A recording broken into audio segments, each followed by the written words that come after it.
You are listening to SDO Isabela Radio-Based Instruction. Learning never stops in Math Eskwela, your school on air. Your partner in achieving fun learning experiences. Let's listen, enjoy, and have fun in learning mathematics. Stay tuned.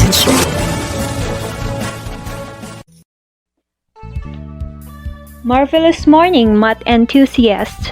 You're currently tuning in to Radyo Eskwela sa Isabela, where learning never stops.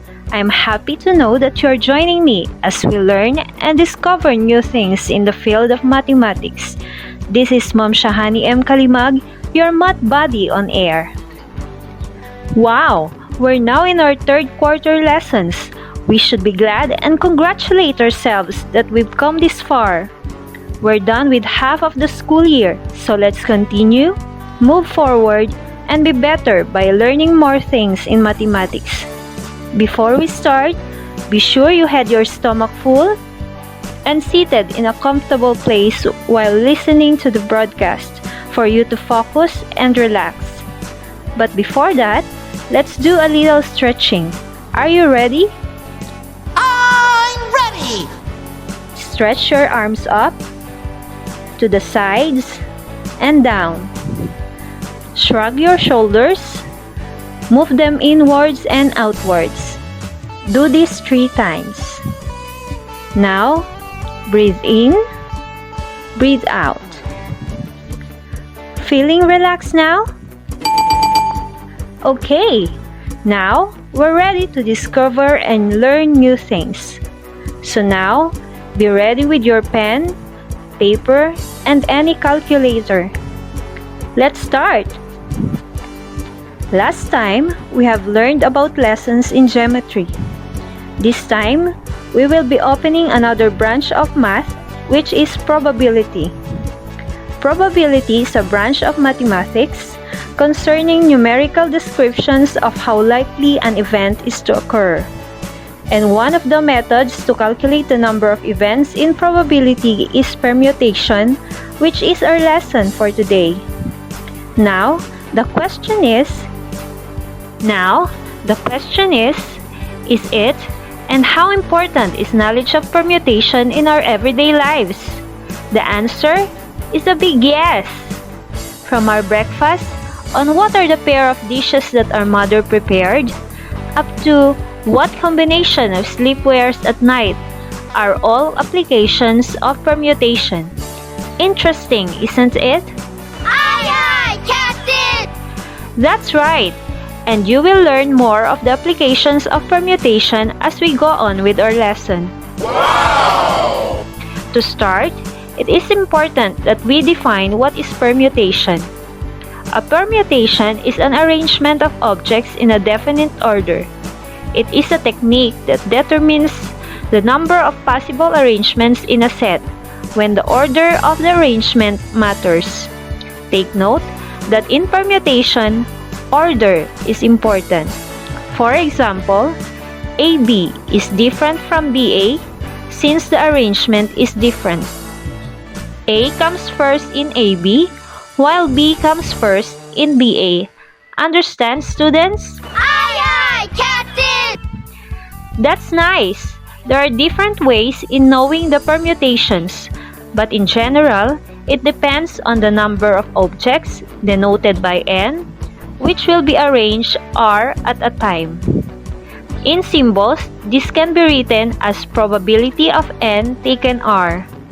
To write probability of n taken R, we will use capital letter P, open parenthesis, small letter n, comma, R, and close parenthesis for uniformity, okay? Okay!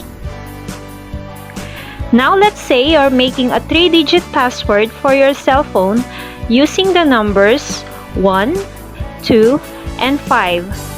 How many possible combinations of 3-digit passwords can you form? List the possible outcomes.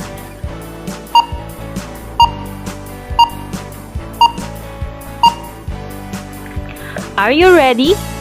First, Let's identify the possible outcomes formed. Can you identify them? Yay! Very good! Let me give one possible password. That is 1, 2, and 5. What about the other 3-digit passwords? You are correct! We have 152, 215, 251, 512, and 521. Did you get the same answer? So, from all these arrangements, how many possible outcomes do we have? Absolutely! There are 6 permutations for the 3-digit password. Notice that in our example, the number of objects or digits n is 3 are all taken at a time, which is r. Therefore, n equals r.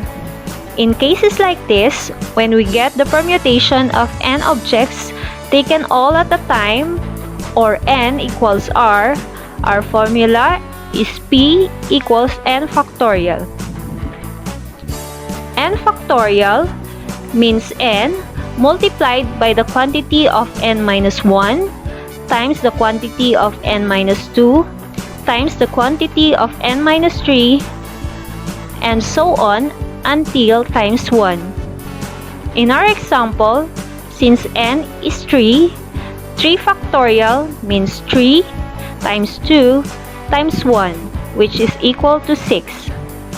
Therefore, there are 6 possible arrangements of the 3-digit password of your cell phone. How about if we want to have a 4-digit password using 4 numbers? How many possible arrangements can we make? Correct! There are 24 possible passwords we can make out of 4 numbers. Since n equals r, our permutation is 4 factorial, which is 4 times 3 times 2 times 1, which is equal to 24.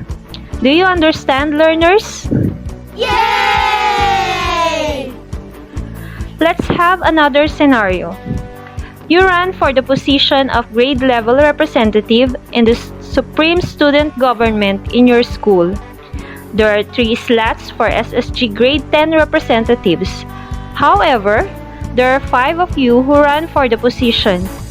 How many possible arrangements can we make out of the 3 slots given that there are 5 of you who want the position? In this case, there are 3 positions to be filled, which is R, out of the 5 candidates, which is N. Therefore, N is greater than R. This time, let's help each other to answer the question. To illustrate, let's make 3 empty boxes. If there are 5 candidates, how many persons can fill the first slot? Very good! There should be 5 candidates who can fill the first slot, so we put 5 on the first box. If one among the 5 candidates already occupied the first slot, how many students can fill the second slot? Excellent! There are actually 4 left to occupy the second slot. Then, let's put 4 on our second box. Can you guess how many students can we put in the third box? You are correct! Only 3 students are left to fill the last slot for SSG grade level representative. Now, we are going to multiply the numbers on the boxes. That is 5 times 4 times 3, which is equal to 60. Therefore, there are 60 possible ways to fill in the 3 slots given the 5 candidates for the SSG grade level representative. Can you follow, mathematicians? Notice that there are r number of factors in all. The first factor is n, and the succeeding factors decrease by 1 each time. Yay! Let's take a similar scenario. Say, you and your friends went to Aglipay Caves in Quirino. You are all 8, but you want to take pictures taken with only 3 persons at a time. How many possible ways can you arrange yourselves if you want to take 3 persons in a row? Do you think we can apply the same method we have done with the previous problem? Correct! We can adopt the same method. Therefore, how many possible permutations can we make out of the given? Exactly! There are 336 ways to arrange you and your 7 friends in a row. How? It's 8 times 7 times 6, which is equal to 336. For these given situations, when n is greater than or equal to r, the formula for permutation is equal to n factorial divided by the factorial of the difference of n and r. So, this formula is applicable to all our given problems. Let's try the last example to see if we will have the same answer when we apply the formula. In the 8 friends wanting to have pictures taking 3 persons at a time, our n is greater than r. Given n equals 8 and r equals 3, therefore, applying the formula we have, permutation of 8 taken 3 equals 8 factorial divided by the quantity of 8 minus 3 factorial, which is equal to 40,320 divided by 120, which is equal to 336. Did you get the same answer? Yay! Of course, yes. Now, for the 3-digit password using numbers 1, 2, and 5, n equals r, which is 3. Substituting 3 to n and r, we will have permutation of 3 taken 3 at a time equals 3 factorial divided by the factorial of the difference of 3 and 3. This becomes 6 divided by 1, since 3 factorial equals 6, and the quantity of 3 minus 3 factorial equals 1. Take note, students, that 0 factorial is always equal to 1. Therefore, our answer is 6. Did we get the same answer a while ago, students? Yay! Yes, and that means we can use either of the 2 methods discussed when getting permutations where n is greater than or equal to r. Now, let's discuss how to get the permutation of objects when there is or are repeated object or objects. This is called distinguishable permutations. Say for example, the word 7. If we try to arrange the letters, there are 2 letter E's.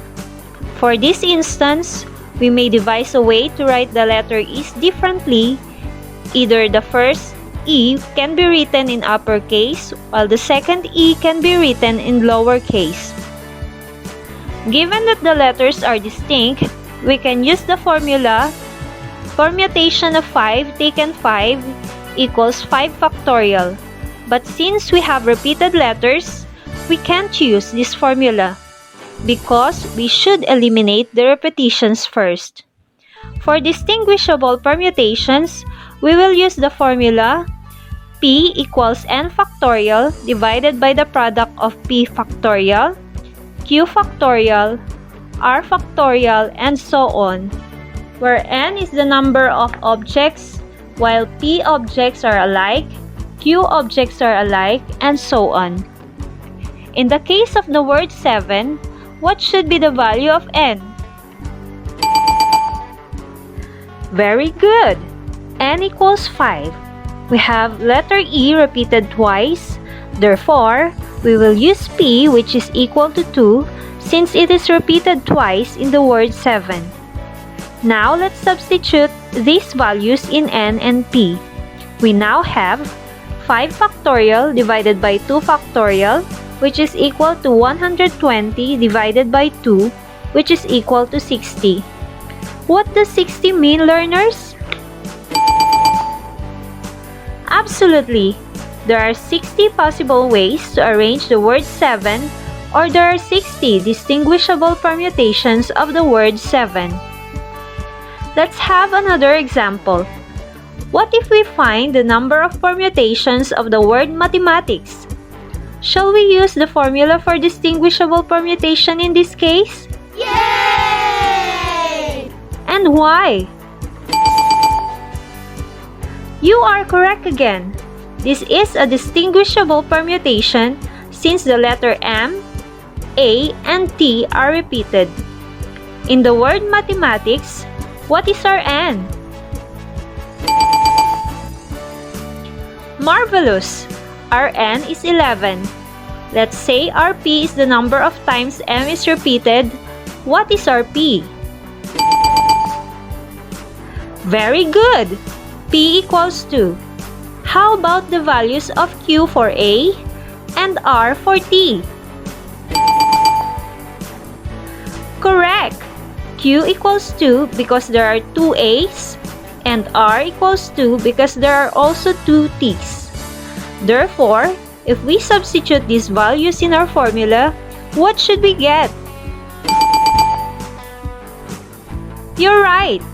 P equals n factorial divided by P factorial times Q factorial times R factorial, which is equal to 11 factorial divided by 2 factorial times 2 factorial times another 2 factorial, which is equal to 39,916,800 divided by 8, which is equal to 4,989,600. That means there are 4,989,600 distinguishable permutations of the word mathematics. Can you follow? Yay! I am glad. Now, we're down with the last type of permutation, which is circular permutation. As the word implies, circular permutations are for instances where objects are arranged in a circle. Let's have one example, and you'll try the next question. If a family consisting of 5 members are to eat in a circular table, how many ways can they be seated? Circular permutation has the formula P equals the factorial of the difference of n and 1, where n is the number of objects. Therefore, since we have 5 family members, n equals 5. Substituting this to the formula, what should we have? You got it right! P equals the quantity of 5 minus 1 factorial, or 4 factorial. Then, what is 4 factorial? Absolutely! 4 factorial equals 4 times 3 times 2 times 1, which is equal to 24. So the family members can be arranged in the circular table in 24 different ways. How about if the family has 6 members? How many ways can they be arranged in a circular table? Very good! Since n equals 6, then the quantity of 6 minus 1 factorial equals 5 factorial, which is also equal to 120. These are the types of permutations given different situations. Let's try to determine when to use these permutations. First, permutation in general may have n number of objects greater than or equal to r taken at a time. For this, probability of n taken r equals n factorial divided by the quantity of n minus r factorial. Aside from this formula, we can also use p equals n factorial if n equals r. This means that the objects are taken all at a time. How about if one or some objects are repeated? What type of permutation should we use? Yes, It's a distinguishable permutation. What is the formula for this type of permutation? P equals n factorial divided by p factorial times q factorial times r factorial. And the last one, when do we use circular permutation? Absolutely, it's when the objects are to be arranged in circular form. What about the formula for circular permutation? Very good! P is equal to n minus 1 factorial. I believe you are now ready for our short quiz. Bring out your pen and paper. Relax, just listen carefully and apply what you have learned, okay? Okay! For our quiz today, listen carefully to the problems I will give you and try to solve them using permutations. Each problem is equivalent to 5 points. Prepare your calculators because you may need them, and I'll give you time to answer after each problem. Are you ready? I'm ready! First question. In how many ways can 6 children be seated in a row of 6 chairs? Start answering now.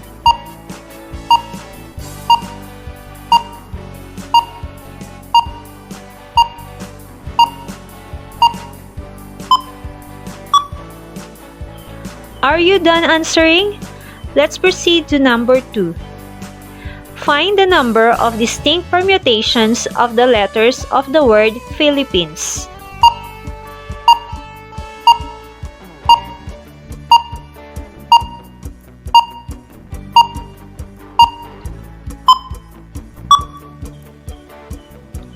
For number 3, how many 4-digit numbers can be formed from the digits 1, 2, 5, 6, 7, and 9 if no repetition is allowed?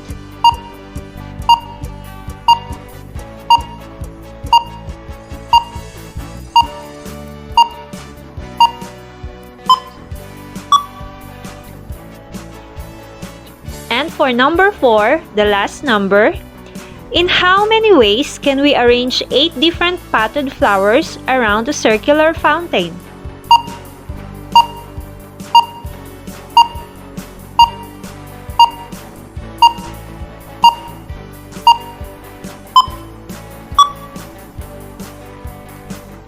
To give you time to finalize your answers, here's the theme song of Radyo Eskwela.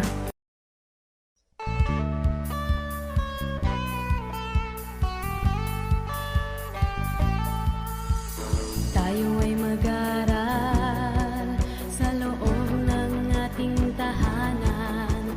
Sa radyo ay mag-tune lang, tiyak ika'y may matututunan. Pagkat sa gitna ng pandemya, tayo pa rin ay magkaisa upang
Congratulations for finishing your quiz, mathematicians! It's time to check your answers. Remember, be honest in checking, okay? For number 1, how many ways can 6 children be seated in a row of 6 chairs? It's 6 factorial. Then, the correct answer is 720. Yay! For number 2, this is a distinguishable permutation of the letters of the word Philippines. So, it is 11 factorial divided by 3 factorial times 3 factorial, which is equal to 1,108,800. Yay! In number 3, n is greater than r. So, 6 factorial divided by the quantity of 6 minus 4 factorial is equal to 360. Yay! And for the last number, the answer is the quantity of 8 minus 1 factorial, which is equal to 5,040. Yay! How's your score? I hope you did great. If not, try to go over your last and practice solving problems involving permutations more. If you have questions about this topic, don't hesitate to contact your advisor or math teacher, okay? Okay! Give yourselves a resounding applause.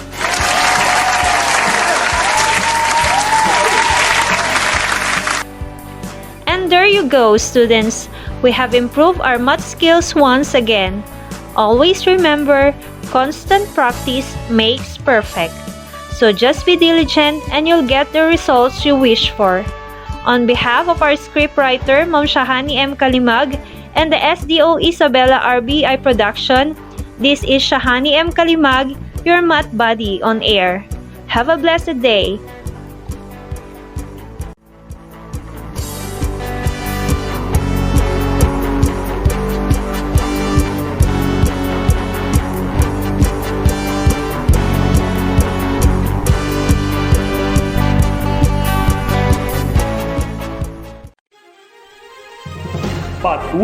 Patuloy ang edukasyon para sa ating henerasyon. Sa daan ng pagkatuto ay walang may iwan. Kaya halina sa Radyo Eskwela!